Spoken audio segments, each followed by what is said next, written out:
Lodis. Ako si Charlo Ambito. At ako naman si Shansi Mar Gonzalez. Ang inyong mga kasama tungo sa kaalaman. So ngayong araw nga mga kabalodis, nandito tayo sa Estancia National High School kung saan malalaman natin kung ano nga ba ang mental health awareness. Health awareness ay ang pagpapalaganap ng kaalaman at pag-unawa tungkol sa kalusugan ng isip na naglalayong mabawasan ng stigma, hikayatin ang bukas na usapan, matukoy ang mga sintomas at itaguyod ang pag-akses sa tulong at suporta para sa mga may isyo pangkalusugan sa isip. Magandang araw, Miss. Meron lang sana kami katanungan sa iyo.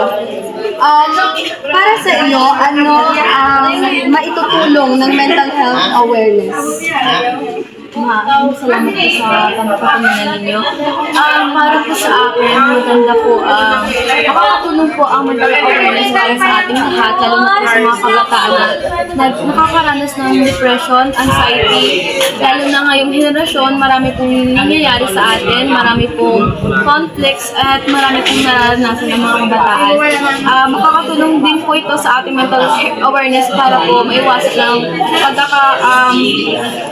maiwasan ng isang tao o isang bata na patayin ng kanyang sarili, kumbaga, at para matulungan na rin po natin ang ibang tao na mabuhay ng Maraming kabuuan, ang mental health awareness ay hindi basta-basta lamang. Ito ay seryosong pinag-uusapan. Tandaan mo, mahalaga ka. Sa muli, ako si Shansi Mar Gonzalez. At ako naman si Charlo Ambito At ito ang National Way.